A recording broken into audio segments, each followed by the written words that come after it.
Hey guys, Richard here with eBike Reviews and Adventures. In this video, we're going to talk about the Yakima OnRamp XL. It's a brand new e-bike rack from Yakima. They sent it to us so we could test it out and review. We've used it a few times and we feel like we have enough information now that we can share it with you. And so we're going to tell you some of the things that we like, a couple of things that we think could be improved upon. So let's just jump into the video. All right guys, the Yakima OnRamp XL. So let's take a closer look here. One of the things that make this kind of intriguing is that it only weighs 54 pounds. So it's lighter than a lot of other racks that's in its category. But yeah, it seems to be well constructed. I'm showing you this angle right here before we go ahead and set it down. But before we do that also, I want to show you how you connect it. Now it connects to a 1 1/4 inch or a 2 inch. So depending on what type of hitch system you have, make sure you buy the correct one. Also, be aware, for the purpose of this video, I do have a 8-inch extent or a 7-inch extension there on my hitch, just to keep the hitch away from the vehicle a little bit, and that's kind of important. Okay, if you're considering doing something like that, just be aware of your extension that you purchase and make sure it's capable of carrying the weight. That's very important. But I like doing that because it keeps it away from my truck, so that in most cases I can still get my truck tailgate down, and also it gives you a little more room to step inside here when you need to do something with the bikes, like strap them in or do something with the hitch. So just be aware of that. That's something extra that I purchased. Now, the way you connect this is kind of interesting. It's not with a regular hitch pin. What they give you is this locking hitch pin that is threaded on one end. And so it does take a tool, and they provide the tool for you in the style of this little wrench right here. Now, all you have to do is line the holes up, stick it in the hole, and once you reach that threaded part right there, you just start threading it down like so. And the reason you have a threaded pin is because inside here they have an anti-wobble device built in, and so you need to be able to tighten that down to kind of make your rack stable so it's not wobbling going down the road. So, I mean, it's a nice feature. It's certainly a nice feature to have. It just requires an extra step that maybe you don't find on some other racks.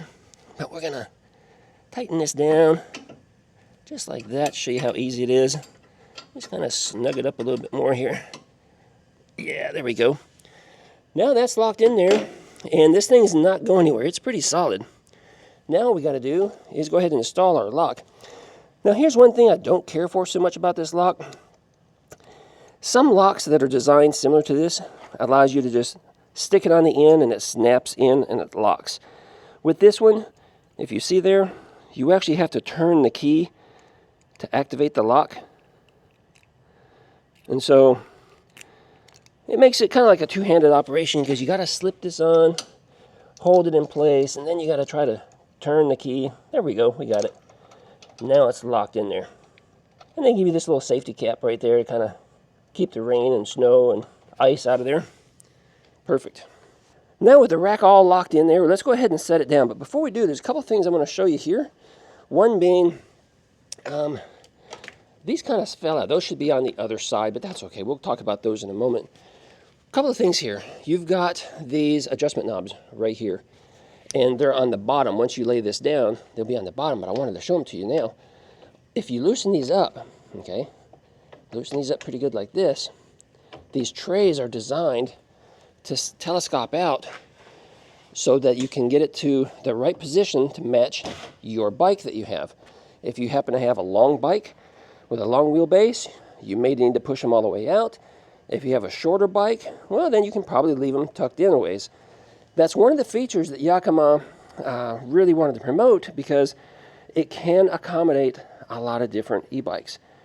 Now, when they reached out to me, they said, hey, Richard, you know, it's specifically designed to be able to work with cargo-style e-bikes, because cargo-style e-bikes are a lot longer, okay? And I thought, man, that is great. That is great. But there is one problem with that, and I'll explain that to you in just a moment. So let's go ahead and lock these down for now, and we'll just leave them in the position that they're in until we need to make any adjustments. Okay, to get this unlocked so we can lower this down, you have a pin on one side and then a locking mechanism on the other. This pin simply just pulls out, okay? You just kind of pull it out of the hole there and let it dangle. But over here on this side, this knob has a built-in spring action here, and if you look here, you can squeeze that knob and it unlocks it from the pin right here, okay, from that little catch. It's got that little catch. And you can also pull it out to get it out of your way. And by doing that, it allows you to go ahead and lower the rack. Now the cool thing is that spring activated, so once it gets down to the next hole, there it is, it automatically locks into place. So I like that, because now you're not in there fiddling, trying to find the hole and trying to get it locked in. It's already there for you. So now we can see from the top side here, these trays a little bit better. They have these built-in little wheel stops. They're kind of neat, but you know, I don't think they're real necessary, in my opinion. And then you have these wheel straps right here. These wheel straps are real easy to activate. You just got to pinch that to loosen it, and then work it out. See, I can do it with one hand.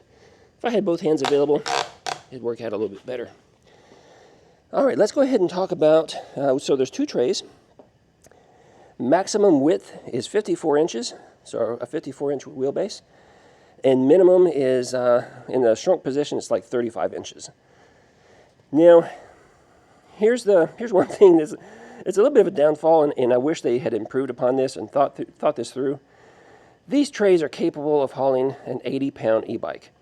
Now, although that is great because it's a lot higher than some other racks, because there's a lot of racks out there that are rated at only 60 pounds, this one being rated at 80 pounds, the problem with that is I have two cargo-style e-bikes, and I'll show you one right over here. And the problem is a cargo-style e-bike is typically longer, which makes it heavier. Oftentimes they'll have an extra battery, which makes them heavier. They'll have baskets or passenger attachments on it, which also adds weight. So by the time, at the end of the day here, this bike right here is, I don't know, it's like 95 pounds or something with all of its accessories. So it's not going to work on this rack unless I start taking accessories off. And really the only accessory that you can take off would be the batteries. And a battery, you know, if you just estimate about 10 pounds for your battery, you know, that lowers the weight some. You can't start unscrewing baskets and passenger seats and you know, running boards and that sort of thing, because they're not easy to take off. So that's one thing. I wish these had been rated for a slightly heavier bike because of those reasons that I just mentioned. Let's see here. The ramp for this is attached back here. That's another point of improvement because, and I'll show you how that operates in just a moment, but when you have your bikes loaded here, it's hard to get your ramp attached on the back side. I wish that ramp was attached to the front side. It'd be easier to get to, easier to access, especially if you can imagine if you don't have an extension like I do, and this whole rack system is a lot closer to your vehicle, you won't be able to squeeze in here behind it. And with two bikes up here, it's kind of hard to reach through to be able to access this ramp. And all you got to do to take it off is unscrew the knob. There we go. And hold on to that knob because you're going to need it, but it just pulls off. See, it's got a hole, and it's got just a threaded pin right there. So it's easy to take off. Now at this point, there's two pieces here, so you got to separate them. But to do that, you need to take off this second knob. So we'll just unscrew that second knob. There's the other threaded pin. Now these guys will separate. But here's where you need to put it back together again. So now we've got them separated. You got to utilize those two holes. Whoa. Hold it together and then put these knobs back on. And you have to use both knobs because otherwise, I learned the hard way, if you don't use both knobs to keep this straight, it'll still try to bend right here in the middle when you're loading a bike. Now, to get these attached, it's real simple. It's just got these little tabs right here on the end, if you can see those. And you've got little holes right here at the end. You just slide it in and lay it down. And now you have your ramp. So the ramp is nice and easy to work with. A little cumbersome since you have to, you know, assemble it. It's too bad they didn't make this telescoping like they made these trays, but that's okay. And it's really lightweight. So yeah, but it gives you a nice little ramp there to get your bikes loaded. You can use it on both sides because there are slots on either end of this. So it just depends on which direction you want to load your bikes. All right, let's talk about the upright here. I call this an upright because you stand it upright. I'm not sure what the proper name is for it. But it's got a similar system here. Okay, it's got this little knob here. You pull it out like that, simply to unlock it. And it's got this little hard plastic piece right here that kind of holds it in place. So once you pull this knob like that, you got to turn loose of the camera, then you grab hold of it, and you just pull it. See how it unsnaps from right there? And then you pull it and stand it up. And when you do, that knob locks right into place once it finds its hole.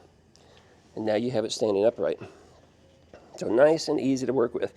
That's one of the things about this. Other than maybe the ramp being a little cumbersome, it's easy to get this attached to your truck. It's easy to get it adjusted, get your bikes loaded up. All that is really super nice. Up here, this is where the magic happens. This is where the OnRamp stands out from a lot of other racks. And that is this clamping mechanism that they use. Okay, it's adjustable. Got this little knob here. I can use two hands to tighten it down and kind of keep it from moving, keep it from sliding up and down. But right here, most of these style e-bike ramp or e-bike racks, they use a clamping style, okay, this clamp mechanism. And you got to try to position this around so it reaches somewhere on your bike and then it clamps down on it. And a couple that I've used in the past are just a little sketchy. Being able to clamp a bike and actually hold it when you're going down the road really fast or something. But these guys, they use the same type of ratcheting strap system as they use for the wheels. And so it makes it pretty easy. You got this nice little rubber piece here that goes up against your frame. So you got to loosen it up, position this somewhere around so it gets to your bike, wherever you need it to be. And then one of the problems with this style right here is oftentimes these little clamps, they don't reach your bike, okay? It's hard to get them positioned on your bike right where they need to be in order for it to properly hold it. And yeah, that's one of the problems. But with this guy, if you just kind of get it close, okay, then you can take this strap and wrap it around your bike and then start ratcheting it in here, okay, and cinch it up tight. It's a lot easier to strap this down on a bike, and I'll show you here in just a moment. So even though it's a lot better than most other designs, it can still be kind of cumbersome because guess what? This doesn't twist. I mean, it spins, okay, you can spin it, but this doesn't manipulate, down, or it doesn't twist this way, or there's no other way for it to bend or pivot in any way. So what I've found so far is oftentimes with some bikes, I have to go around the seat post. And if you do that, you got to make sure your seat post is locked in really tight. And even at that, it doesn't cinch up around a small seat post so much that it still kind of allows the bike to rattle just a little bit back and forth. So I don't care for that. Another option is, if you can grab the top tube, if your bike has a top tube that goes from the just under the seat to just under the handlebars, then it's a good place to grab it. But again, with these guys, the way they're designed, you can't pivot and turn it, so it just kind of gets up there close. But having a strap is a lot better than that clamp, okay? That clamping just does not work very well at all. So they definitely did a good job of designing this over the clamp style. So I think we're going to go ahead and get a bike loaded up here. We're going to undo this strap, get it out of the way. We're going to unscrew the little knob on the bottom here, wherever it's at. Oh, way over there. There it is. Going to loosen that up. And I'm putting a cargo bike on here to show you what it looks like. I'm going to telescope this all the way out.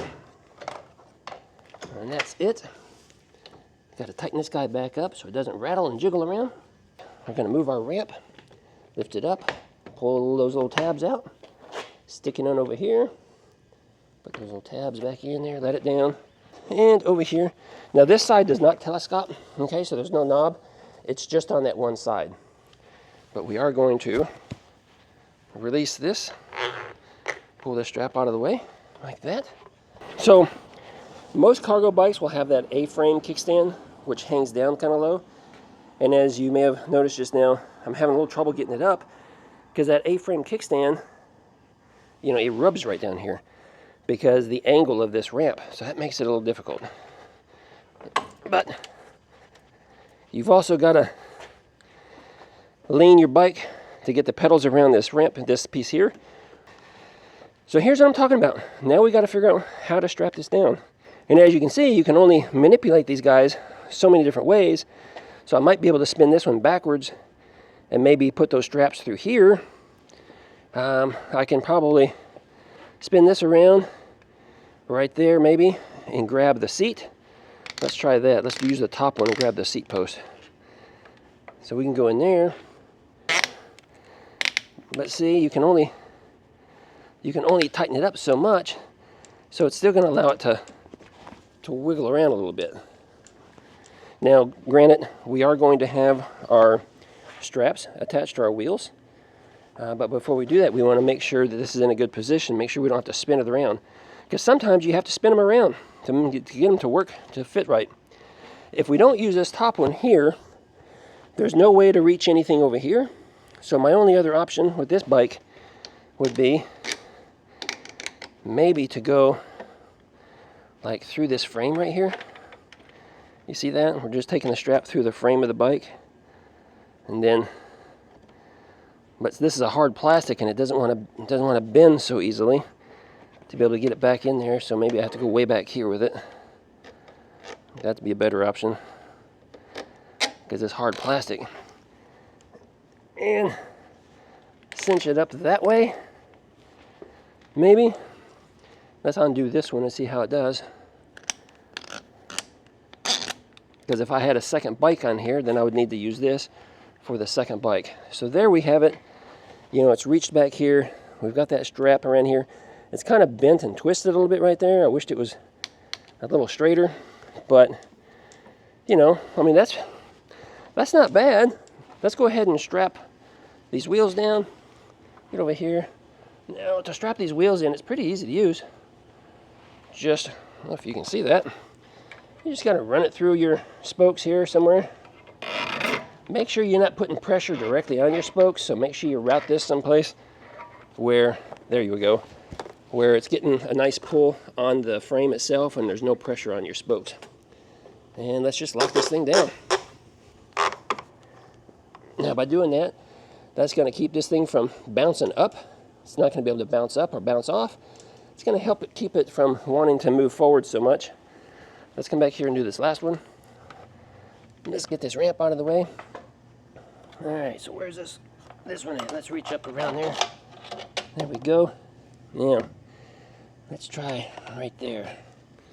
Is that going to work for us? Yeah, I think that's going to work for us. Pretty good anyway. Pretty good. And let's get this fed through right there. And tighten that down. There we go. Not bad. Right there. Now let's give this whole thing a little wiggle jiggle. See, it's going to wobble back and forth a little bit. I really don't see an option for us to tighten it up anymore. It's certainly not going to come off, okay? The wheel straps are keeping it from falling off either side. This is doing a pretty good job of keeping it from wanting to bounce up, especially if you have your wheels locked in pretty good down there. Lift up on this bike a little bit. See, it's just going to flex. It's not going to go anywhere. So it can be done with almost any bike. If you can imagine, if we had the clamps, oh my goodness, that'd be even harder to work with. We might get one like right here. That'd probably be about it, because most of those clamps, you can't manipulate them anyway. Now let's talk about putting a second bike on here, whether it's a cargo bike or something else. One of the little design features I think that was overlooked when they were specifically designing this for cargo bikes is most cargo bikes could possibly have a basket, and or if it's a passenger setup, it's going to have some type of running boards. And usually they're not easy to take off. And if you can imagine, come back from this angle, look how wide that is. With those running boards on there, it's going to be real hard to put another bike on here. Now we can, because we're going to put it on in the reverse order, so the front will be up here. So the front tire will be right here. It shouldn't rub. And then back here, you'll have possibly a basket or something sticking over. And I've loaded bikes up before where there was two bikes, both having baskets, and the baskets do hit. They rub. So then you have to take a towel or something and wrap them up to keep them from getting damaged. So I wish there was another, 3-4 inches or so of space between these trays. That would have been ideal. All right, guys, the one last thing I want to share with you now is, let's get back to this ramp. So now we have this ramp, and if you can imagine, it needs to go right back here. Now we could use it, you know, I could unscrew this here and get it back into its small, where it's ready for storage, but then you're gonna have to wiggle it through both bikes to try to get it back here on this back side to get it in place, and it's just a little cumbersome to do. And again, if you don't have a 7-inch extension like I do, it's going to be near impossible to try to sneak in between your vehicle and the bike to stick this back and attach it. So your best option is just plan on throwing this in the trunk or in the back seat or something, and then have it readily available for when you need it. All right, so my overall impressions before we close this video out: well designed, or I should say well built, well constructed. Seems nice and sturdy. I love the fact that it's got these easy to use wheel straps. Some racks that come like this, they are cheaper in design. These are pretty good quality. Some racks designed similar to this, they're not even attached, and they're easy to lose. I like that these are permanently attached to the rack. I like that the knobs, both here and the one that allows you to fold this down, are spring activated. So once you unlock it and you start folding, it automatically locks into place when you find the next position. So I like that. I really like that they included straps up here so that you can easily strap down your bike so much easier than the alligator clamp. And let's see, what else? The wheel chocks are kind of nice. You know, they build in little wheel chocks, but as you can see on this bike, it's kind of got in the way a little bit. But yeah, it kind of depends on the bike you've got. And the things I wished were improved upon is different ramp storage, a little more weight capacity on here, so we're not overweighting, overdoing the capacity of the trays when you put a big old heavy cargo bike on there. Yeah, that's what I'm wishing. But other than that, pretty nice little design. And you know what? This is going to work for a lot of people. I mean, there's a lot of people that are still going to be able to use this perfectly fine. And, you know, just consider, here's something else you may want to consider. There is an aftermarket product that is, basically it's a top tube that you temporarily put in place, and you can, it wraps around your head tube up here, and it goes around your seat post. And it provides you this bar that goes all the way across for step-throughs. That's only for bikes that are step-throughs. And that makes it a lot easier because now you have yet another point that you can easily grab hold of. And they're easy to install and take off. They're spring-loaded. Some of them just have a hook where you just kind of hook it on and stretch it across. So they're pretty nice, and that might be an option for you. It might be something you want to pick up if you are hauling step-throughs and you want to get this bike. But I would say to begin with, just load up what you have and see if you can make it work, understanding that if you have two different style bikes, it may be better to turn one bike, flip it around the other way, because this center post is not in the center, okay? It's not over here in the exact center. Plus, with these ramps that telescope, you know, open and close, it could put the overall position of your bike shifted a little further to the right or a little further to the left, and it might work out a little better for you. So if you have this style, you may need to play around a little bit just to see what works best for you. Guys, I hope I answered all your questions. I appreciate Yakima for sending us this OnRamp XL so we can test it out and use it. And if you like this video, give me a thumbs up. If you have questions, drop them down below. Subscribe if you're new here, because we have content for everyone. It's not just about e-bikes, and it's not just about ramps, but we do maintenance, we do accessory reviews, we do riding videos, where we just take you for a ride down the road and bring you along with us. We have a good time here, so make sure you subscribe and check us out.